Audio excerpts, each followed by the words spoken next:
Mheshimiwa Waziri, nikupongeze sana kwamba mmehamia katika jengo hili, na kule Dar es Salaam lile jengo mmezipatia taasisi ambazo hazikuwa na ofisi, taasisi zilizokuwa zinapanga.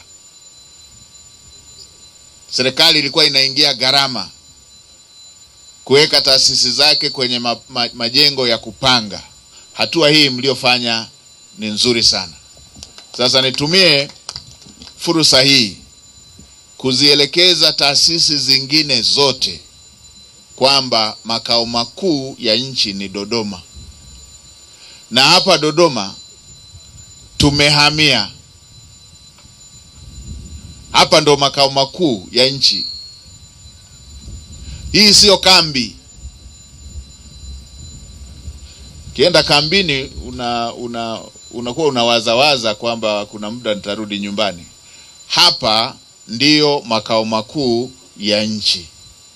Hapa sio kambi ya makao makuu ya nchi. Hapa ndo makao makuu ya nchi.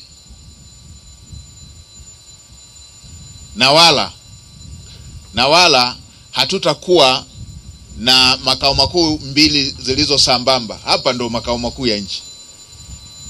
Kwa hiyo wale ambao ofisi zimeshakamilika hapa na bado wameshikilia na ofisi zingine sambamba, tungali na baadhi ya taasisi za serikali ambazo zenyewe haziwajibiki kuhamia huku zinapanga. Hii si sawa.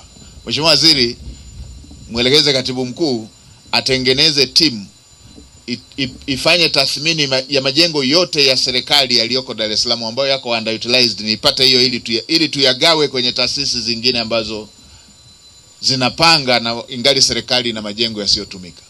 Mheshimiwa Waziri, nikupongeze wewe, mlijiongeza mapema sana mkatekeleza jambo la aina hiyo. Tunataka kazi za serikali zifanyike makao makuu ya nchi ili kuwasogezea huduma wa Tanzania. Kila upande wa Tanzania wafike makao makuu ya nchi.